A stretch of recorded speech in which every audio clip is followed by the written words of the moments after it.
Today we're joined by Jeff Quach, founder of the Indy app. First thing we do is provide support for the parent. An AI that can actually support the parent through their thinking, articulate what it is they might be seeing so that they can ask the right questions to the right people. So a little bit is that just seeing like struggles at home for sure. Yeah. Struggles with dynamic within the broader family set. Nutrition said, yes, like there might be some neurodiversity here. Like, did he crawl properly, like normally? To kind of like scooch on his knees. We thought it was really cute. Yeah. And he said, that's the first sign. You should have asked something. And so she sat down and she was like, something I thought was cute was something I should have asked a question about, like all this self-blame, all this self-hate that came out. What do people often get wrong as an outsider looking in? Try to solve for the human. One part of the equation is don't self-solve, but the other is if you're the other person, don't solve for them. A deep understanding, then you can start to articulate more deeper human needs. So one of those theories is called reciprocity, the idea of exchange. When you think about the products and services that we use, social media, AI, sometimes people don't always understand what is the relationship between what I'm giving and what I'm getting from the product. I'm like, there were so many things I wasn't doing and I couldn't do because it's like, do I solve the product today or do I try and, gain some traction and excitement, or do I go talk and validate my ideas with other founders, at the edge? Like persistence is easily found when you get beautiful feedback. Hang on, is this the thing like that you would just absolutely regret not working on? I think the best way to learn is obviously to learn by doing, learn by trying, but actually learn by trying by building a bunch of non-complementary things. Because it's only when you build technology in different spheres that you understand. There's no greater challenge in IT support than when it's your mum. Like honestly, because when she's asking for things, Press the any key. just press any key. Nothing else matters because this is what impact means, right? Help one child and we've done a good thing for the day.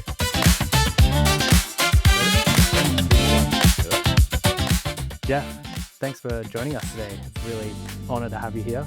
Pleasure, as we've had with many of our guests. But what you've been doing in your career is like with your business, with the Indy app, holds something really close to me. But before we jump into that side of the story, tell me a bit about yourself and I guess the journey you've been on over the last years of your career. Yeah.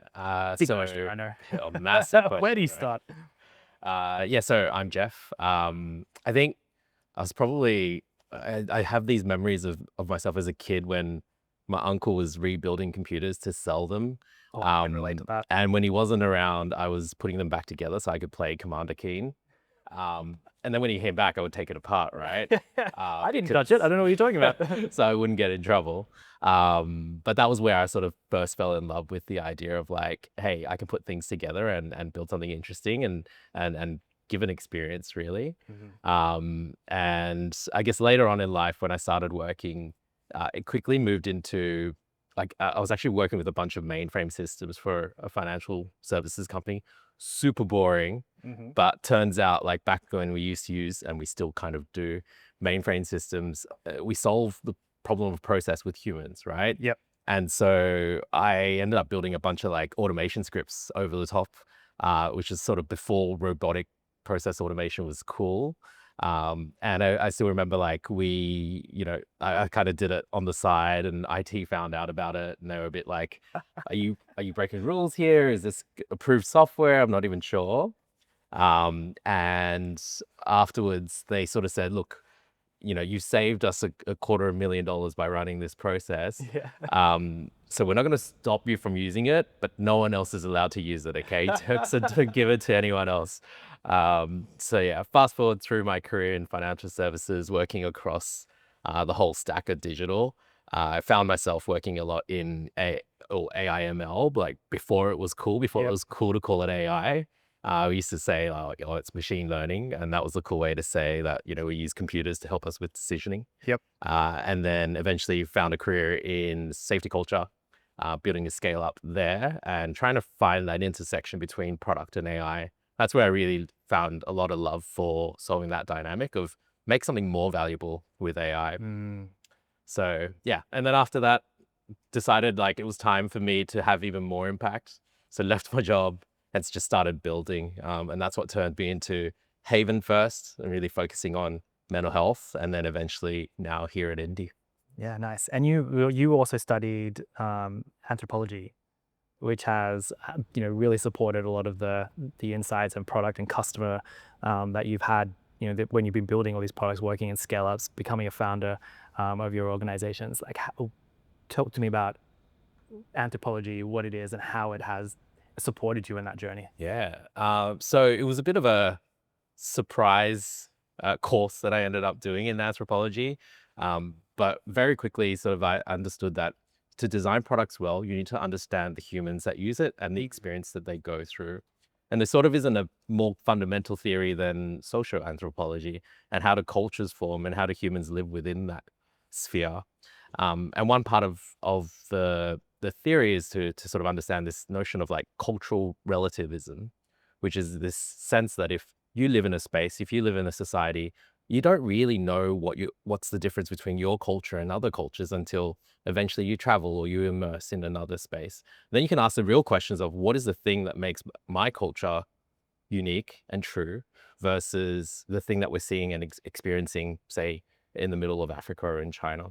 And through that deep understanding, then you can start to articulate more deeper human needs. So one of those theories is called reciprocity, for example, the idea of exchange.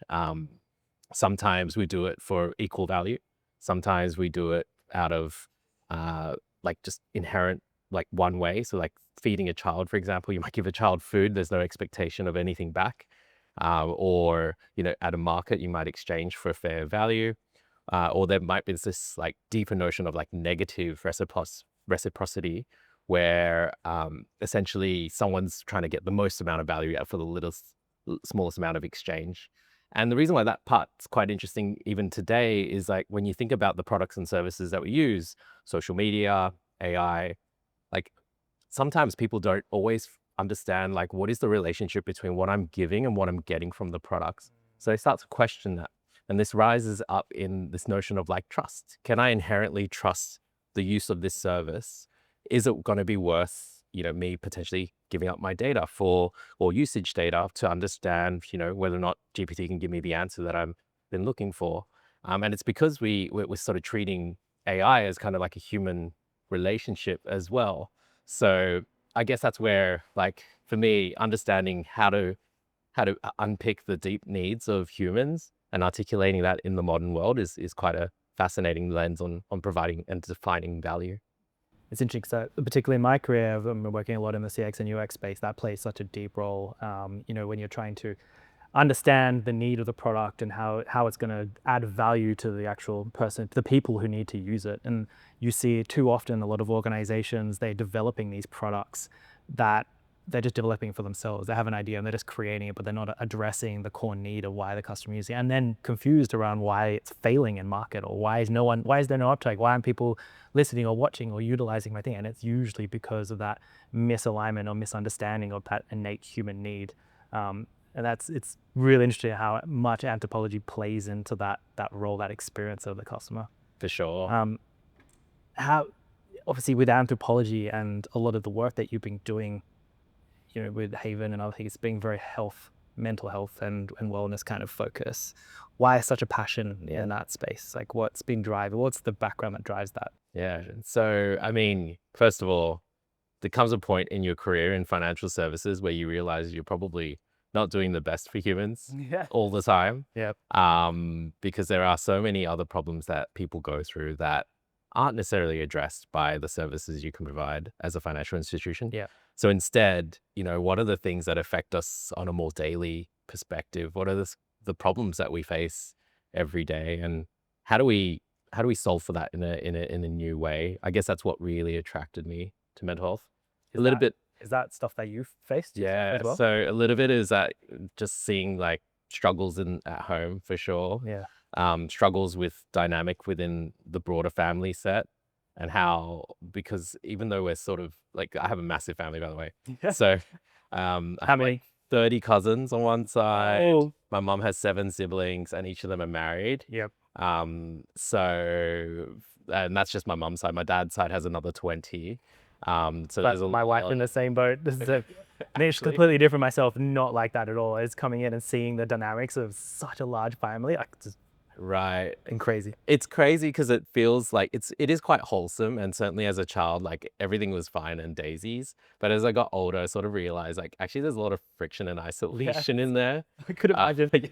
Even just like the politics of The family dynamics when it gets who is the head of the family, who represents the decisions that get made. Like that dynamic in her family is like incredible. Like if someone makes a decision that the oldest, seems no, that's not right, it can have like a ripple effect through the whole.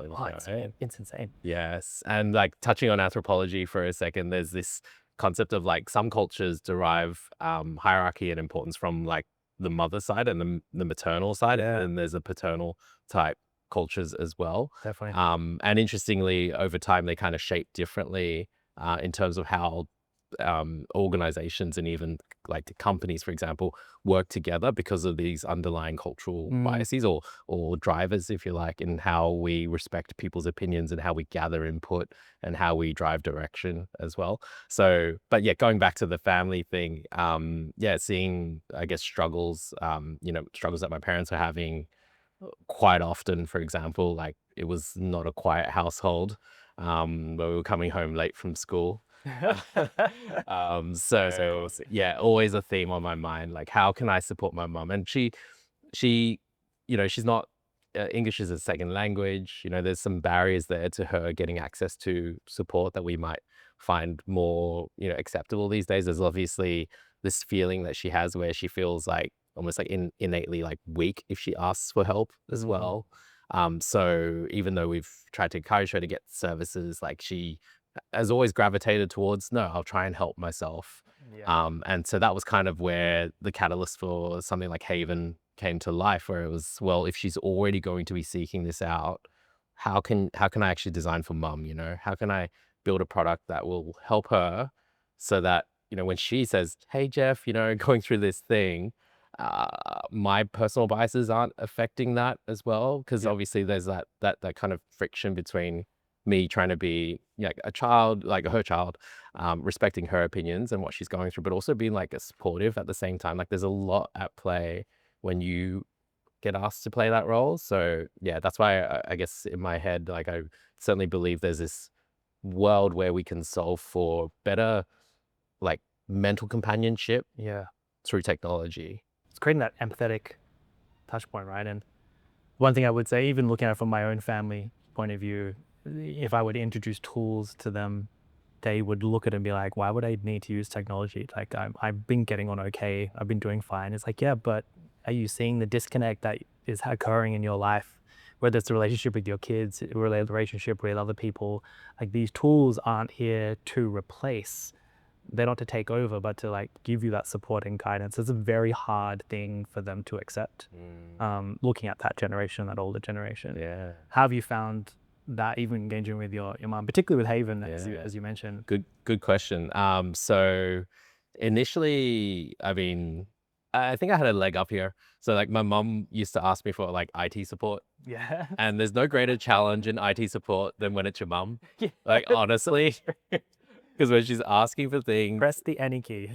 Just press any key. And then as things are loading, you're talking about, so how are you doing, Jeff? Like all the rest of your life comes into the equation. So no, thankfully we do have a healthy relationship when it comes to technology, and mum's always been fairly curious. But I think she's often looked at herself as like incapable, and I think that stops her from trying sometimes.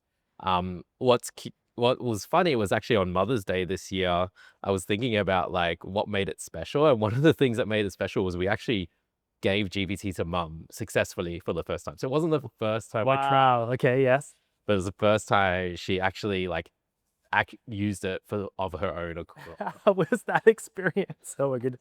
Yeah. Yeah. So first of all, we weren't sure if she was actually using it, but then we started noticing long dashes in the family chat. And that was when it was like, my sister said to me, so she's like, I think mum's using GPT. I'm like, really? And then she's like, look over the messages again. There's like no typos. I'm like, I think you're right. That's And so, yeah, to me, that was a measure of success because I think a lot of times, like, she just didn't, like, she would self-filter out questions as well and she might have 30 questions, she boils it down to just one or two. mhm. And I think this is where the human to human relationship can have a lot of like friction and barrier to getting the support that you need, because you don't want to ask all the questions that you have. Like, you might be trying to protect something. And the result of it is you may not ask the best question or a leading one, perhaps, because you're trying to protect their views. Mm. And the result of that is you're not getting the support that you need, and everyone's kind of just working off assumptions and biases. So I have found that, yeah, it feels like she has a better sense of what's going on. Like when we're using, because obviously we use terminology that she's not familiar with, our own lingo. And it does feel like she's just generally more like understanding of where we're at. Yeah. And I would say that's like the soft sign of success. Yeah. That's awesome. Mum and GPT. Was it growing up, I guess, in this family, was it hard, like, and seeing the dynamics of those people and not understanding stuff that's going on, was it hard for yourself as well in that Yeah, so environment? I'm actually like the middle of all these cousins. So like my older sister's like 6 years older, my younger sister's 7 years younger. Yeah. And like in that age band, I'm the only one. So my older sister has like 10 cousins that side. My younger sister has the other 25 there. Yep. So I kind of grew up sort of too old to play with the young ones and too young to play with the old ones. But what it meant was I kind of sat outside and got to observe these things. Um, what was it like being an 80s child and then going to uni in like late 90s, and then inheriting phones, right? Versus like this whole generation who were born after the iPhone, which is insane. But then to see that difference in their confidence, who they were as individuals, their identities form, and what represented their identities. These are things that were definitely quite different between these generations. So yeah, I don't know if my cousins have approved me talking about them, but but hopefully they're Talk okay. about it from your experience. That's fair. What's that? So talking about Haven, Yeah. what was Haven, and how did you bring that to life given the stuff that you had learned and this experience you had had? So it was early days GPT. GPT had just been launched, and we sort of, well, for us, it was a really quick question of, when I say us, I was working with my brother-in-law on the product. Keep it in the family. Keep it in the family. He's confirmed that he has ADHD, and he only discovered as an adult. And it was really through his experimentation with the tool that he quickly realized that maybe there's something here. Vice versa, my understanding of like GPT back then, it was like, okay, yeah, if you shape the prompts, maybe you can turn something valuable out of this. If we build chain of thought reasoning through a bunch of like Python scripts, we can start to make it feel more intelligent and aware of conversation over time. Yep. And okay, that was the cool kind of build part. But what we really wanted to do was trying to understand like who in the population is like ready to actually try and for this type of support. And we quickly saw like a whole bunch of university students were the ones. They would start to engage with Haven. They would be asking questions, about their assignments. They would be asking about like just love life in general and relationships, because they were struggling and didn't know who else to turn to. And we knew this because we had this, so everything was run out of Discord, by the way. So a bunch of Fantastic. Discord bots. But in that same community, we had a channel for feedback, and they were starting to share like some of their struggles, like screenshots where the messages were beautiful and like well responded. And late at night, 2 a.m., waking up with some stresses, and being able to share and get feedback on that was a powerful thing. So really that's where we started, and we started to build quite quickly in the space. But I think we also kind of felt like there was this responsibility to really understand what to do when things aren't so great. So like we didn't feel confident that it was enough to turn someone to like a suicide prevention line if they were starting to hint towards that direction. Obviously, we could solve that quite easily through technology, but we felt a strong sense of social responsibility that might not be enough. And so we started to wind back the product. Coming in early can sometimes have a adverse effect because that person can start to then push more away from that direction. You're like, hey, you should get some help, and that person, I don't need help. I don't want it. Right. No one should help me. And that, like, you can get into that headspace very, very easily, right? Yes. So this is, I think, where, you know, perhaps it was trying to push a little bit too far with the technology and not respecting enough how humans still need to help each other and should. Yeah. So that was part of the reason why we started to pull that product back, because it wasn't that it was insurmountable, but just more that the weight of that was a bit much for us to carry. And obviously we went through our own mental health issues going through that. Yeah. Can you talk about those at all? Like what you were experiencing? Or? Yeah. I mean, so people ask me like, what's the startup journey life like? And I would say if you're bootstrapping and you're discovering, it's like a walk in the desert. Okay. So you have very limited resources. You know, you're running out as you're going because at some point there's no more runway. Yeah. But the hardest thing is you don't know how much further in the journey it is before you make it. And so this sense of hope keeps you going, which is amazing, but there's no real clarity as to when that goal will actually be hit. Obviously, there are signals along the way that encourage you, absolutely, and that's phenomenal. But there's this other problem where as you're going along, you look back and you think about all the steps that you've taken to that point, and you almost start to, like, maybe it's a mental health thing, start to imagine that it's only going to be successful if it's now 3 times bigger than the walk that I've had before. And you keep doing this like equation of like, the deeper I'm in this, the bigger the payoff it's got to be to make it worth the years of journey that I've been on. Yeah. That's the isolating factor. And when you're building something and then you encounter something where you feel such strong social responsibility, that's when it all starts to collapse, right? Because you're like, I can continue, but what if we do something that's socially irresponsible? In addition to the fact that we're already like, you know, starving for air, if you like on this desert. So, and then mum comes in every now and then and she's like, hey, Jeff, why don't you just get a job at a, you know, waiting tables, which I, out of respect, like, and I have waited tables before. I think that's where it came from. Like, it was definitely from a good place, mum. Thank you. I appreciate you. But it also was like just such a difficult thing for me to explain to her, like the journey that I was on. Yeah. And that for me, the only right thing to do was to persist. But actually one of my favorite words, which is persist, particularly in entrepreneurial mindset and as a founder, without that persistence, that strength to keep moving forward, no matter how hard it gets. If you don't have that, it can be, like you say, it can pull you down very, very quickly. And persistence is often one of the most powerful things to get you through that little wall. Sometimes it's like there is a light if you believe in what you're doing. Yes.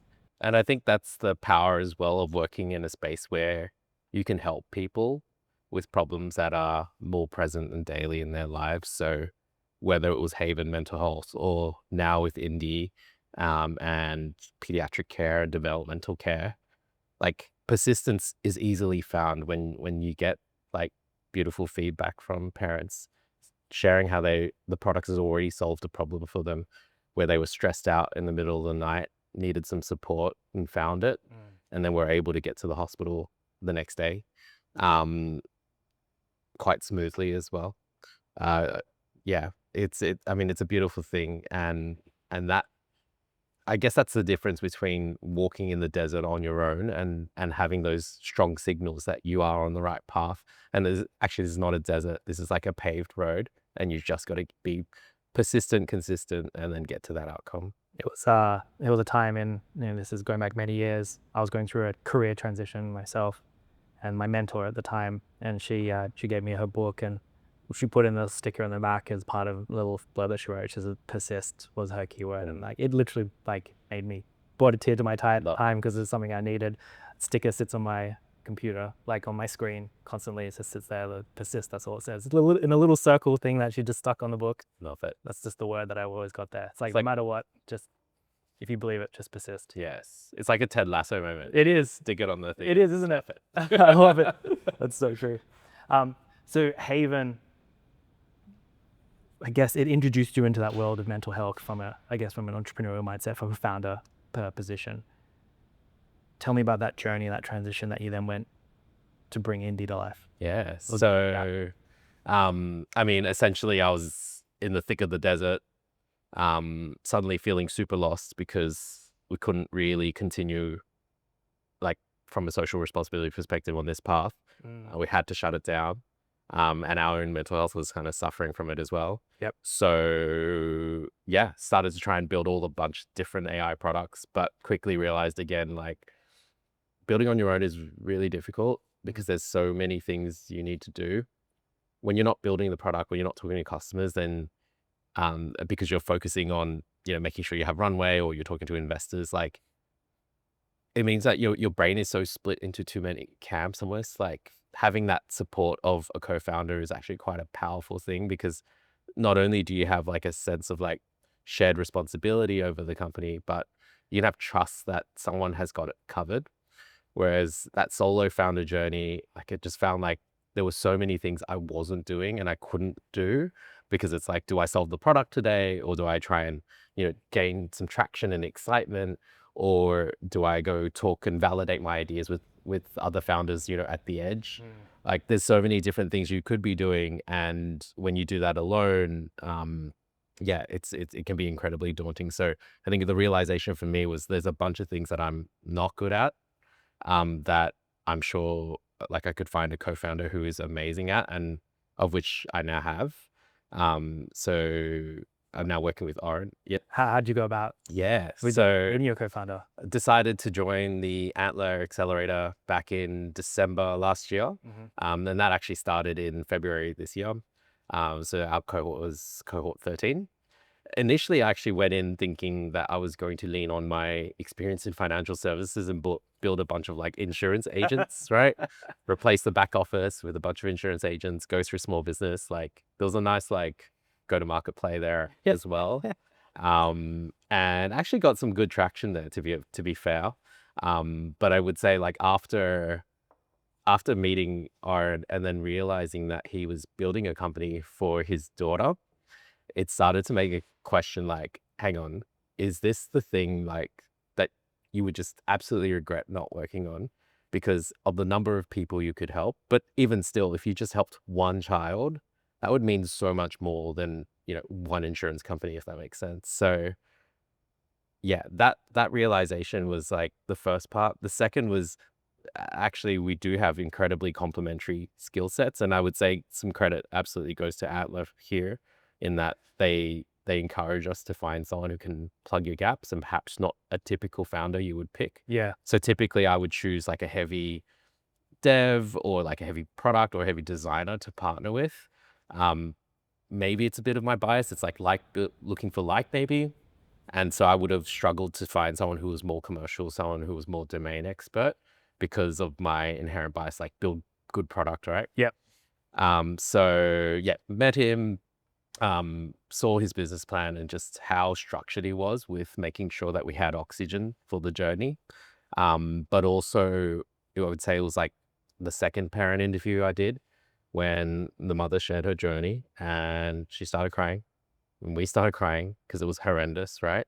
Like, the amount of gaslighting that was happening, the things that were being said to her. Can you talk about it? Yeah. What So, was the story? yeah, so she, um, so her child was around 3.5, and she started to ask questions of like, maybe there's some developmental issues here. Let's go talk to a doctor. And so when she finally got to a pediatrician after about 6 months of searching, um, the pediatrician said, yes, like, there might be some neurodiversity here. But actually, when he was a baby, like, did he crawl properly, like normally? And she was like, oh, no, he used to kind of like scooch on his knees. We thought it was really cute. Yeah. And he said, that's the first time. You should have asked something. And so she sat down and she was like, oh my God, you're saying like a year and a half ago, something I thought was cute was something I should have asked a question about, like all this self-blame, all this self-hate that came That's out. awful. Yeah, horrendous, right? And yeah, that's well, like, we broke down, cried, like, it was horrific. And Yeah. that was the moment when I essentially got like emotionally attached to this problem, right? And it's almost like nothing else matters. Nothing else matters, because this is what impact means, right? Help one child, and we've done a good thing for the day. I love it. and that they're the future. And you know, a lot of people sometimes blame the education system or the teachers, but at the core, the parents are the most influential, as we all know, are the most influential thing on a child. And there is often unnecessary blame put upon it for misunderstanding. And I think even in that scenario, if I look at, you know, having a child myself, looking at her development, I would have never thought to question something like that. And to blame someone for that and it also shows, and this is something that we've come up a lot when I speak with people in the health who are going through building out incredible platforms and apps that are supporting people going through whatever it is that there's a huge part of empathy that seems to be missing between often specialists and whoever the patient is, or the person who's supporting that patient. Yeah. And they often put blame in a language that is just not empathetic, and it's just comes across wrong. It puts so much pressure on families, parents, even the children, when really there was no blame. There was nothing that could have been done about it in the first place. It's like it's natural. All you can focus now is how do you move forward and how do you get the right support to do that. Absolutely. And I love that this is what Indy is kind of all about. It's about providing that support for parents who are going through these experiences. Tell me more about how Indy does that. How does it help these families? Yeah. So I think the first and foremost, the first thing we do is provide support for the parent. So there's so many questions that, you know, a parent might have about their child, and you sort of, if you are going through it, like one of the first things you do is you kind of fire that question everywhere. You Yeah. fire it to Google, you might mention it to one of your friends, you might mention it to your partner, but each time, you know, you encounter a human and you share that information, you're actually weighing up your knowledge against what they see. And so what they see that is like a qualitative judgment, where it's like it's a call on whether or not you're right or wrong, as opposed to help me understand what I'm seeing. And so I think, again, this is like that whole like social friction between humans, like creating a lot of barriers between accessing knowledge and understanding. So the first layer of support is, you know, build an AI that can actually support the parent through their thinking, and just like articulate what it is they might be seeing, so that they can ask the right questions to the right people. So early on in user feedback, it was, oh, this is beautiful, Jeff. Like I can use this to just digest my thoughts, but help me explain it to my mum, right? Because my mum doesn't really understand what I'm seeing, what I'm going through, or what the child's going through either. So how do I explain that to them? Good signals that, I guess, yeah, our first challenge is to solve for the parent and the support there. The second is being able to be that trusted source for the child's information, so the parent can carry it through any journey. So that would be, you know, could be school, it could be the medical industry, it could be allied health.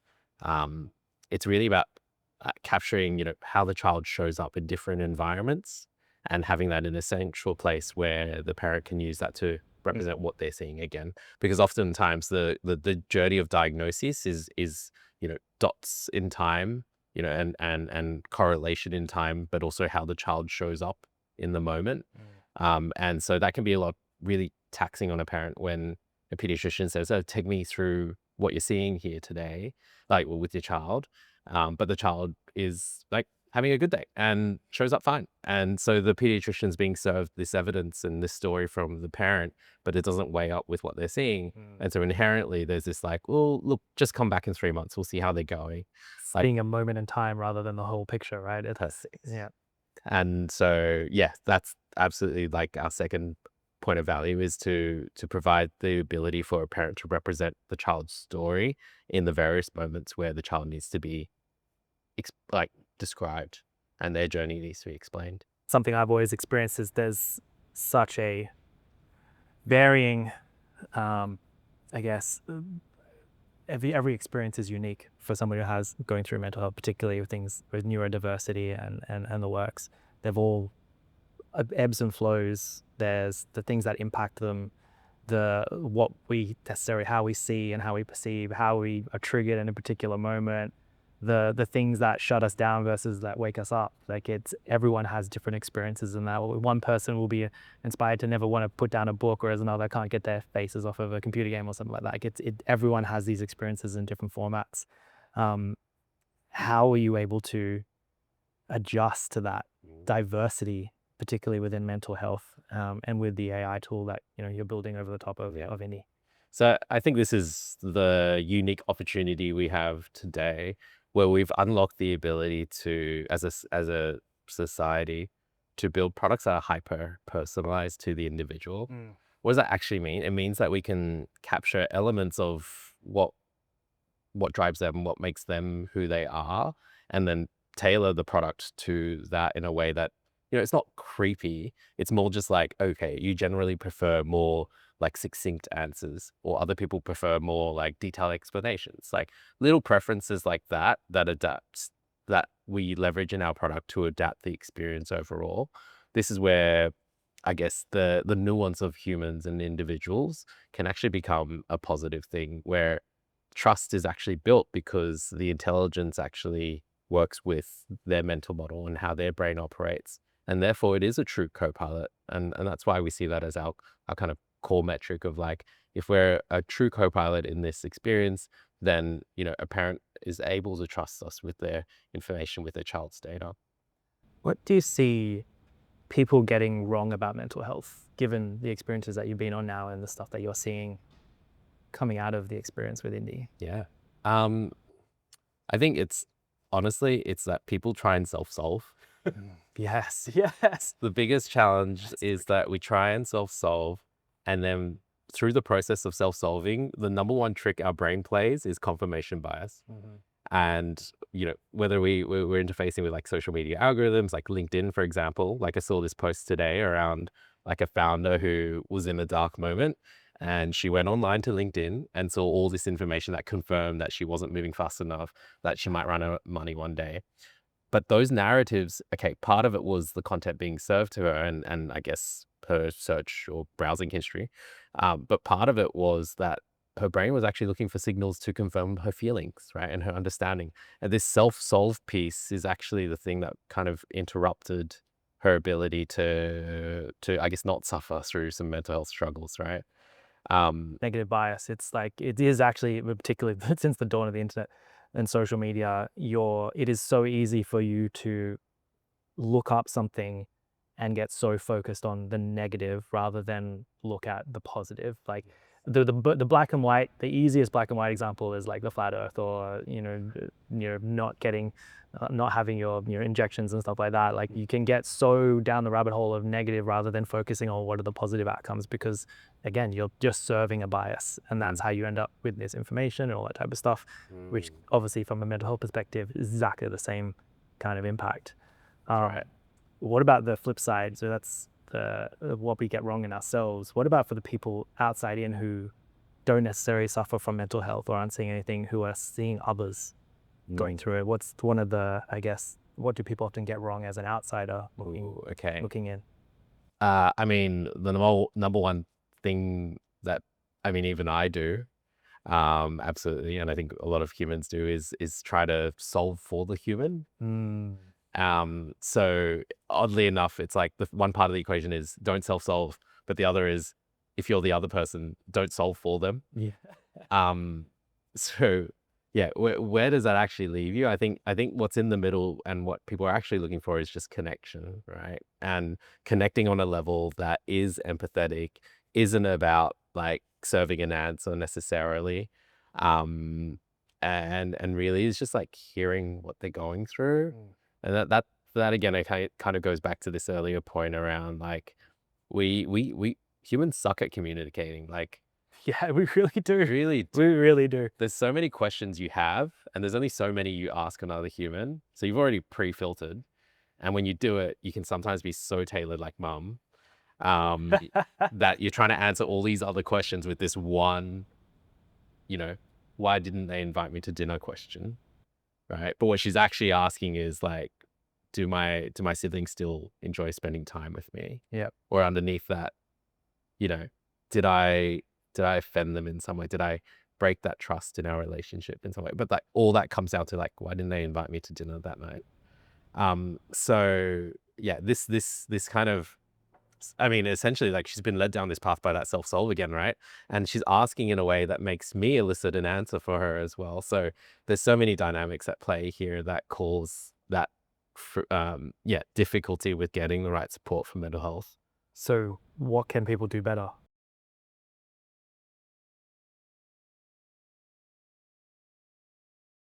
Honestly, it is lending that ear. Like this is why we love Are You Okay Day, because it is a powerful thing and we don't ask that question enough in an open way. Yeah.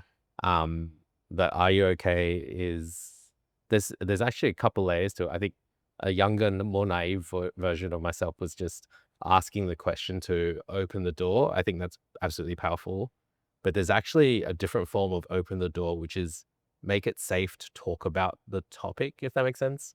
So one, open the door is I'm here, I'm present, I'm ready to listen. The other is actually you may have been holding on to something for a while, and it's going to be okay without judgment that you share this. So my co-founder spoke about this.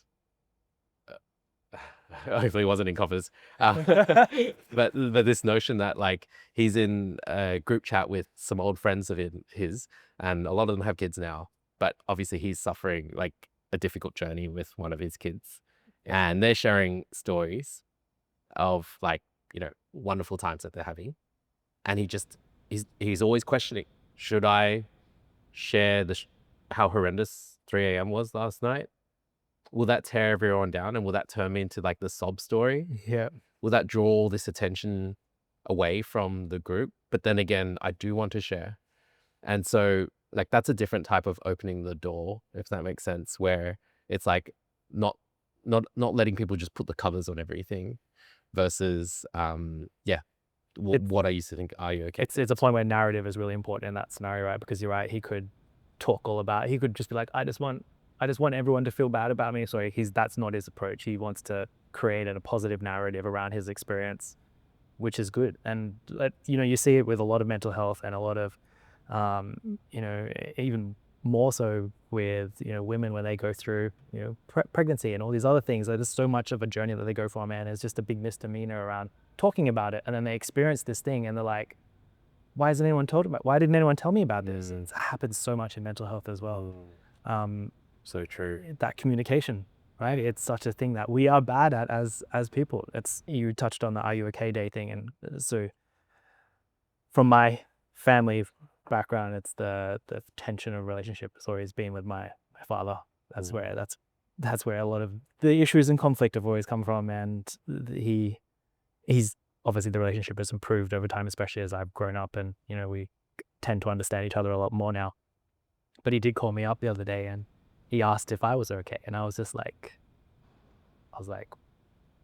what's happening right now? Like, I don't think you've ever asked me this in my whole life. But it was a very overwhelming moment and experience, like that communication from someone who I think growing up I haven't really seen too much empathy coming back. And I was just like, it was beautiful, and it took me back. So I think asking that question and communicating, as you said, is so important. It's so crucial. Yeah, I love that. Did you get a sense of like what triggered him to ask? Or I think so currently my family life, we're going through some hard things, not stuff that I would say is like anything life-threatening or relationship ending. Is most common struggles that a lot of families go through at this early time. And I think he was seeing and for me, it's more understanding the pressure is on my partner. And so all the questions were being asked around her. And I think my dad saw that, okay, she's needing the support, but how are you doing? And I think that was him trying to open up, going, I get it. Let's have a talk. How are you doing? So it's beautiful. It was nice. It was good. Yeah. Going back to Indy, like, there's so much potential with the world of AI that has come in. And I love how you have taken advantage of, a technology which kind of has usually a bit of a, well, do we really want it to deal with health and wellness? Is it going to say the right thing at the right time? And you're able to close those doors, which is nice. But you see also outside of that, and this is happening a lot and particularly in China, where people are relying on the basic forms of LLMs from a mental health perspective. How are you trying to separate yourself from, I guess, the negative aspects of people using tools for the wrong reason to treat themselves, as we've said, that is not a right thing to do, versus what Indy is doing? Yeah. First things first, a quick quirk, by the way. So met a designer at Canva, and it turns out a whole bunch of people turned to Canva for mental health support, Canva AI. Wow, really? And the rationale behind that was that as a brand, it was more safe to chat to than potentially the workplace GPT. Yep. So work's paying for Canva, you get Canva AI. Work's paying for GPT, you got struggles, I'll talk to Canva. Yep. Which, yeah, I think it's a completely undefined space on where we get help and if we should or shouldn't from AI. Yep. And there's a lot of risk. And this is essentially why we turn away from Haven, right?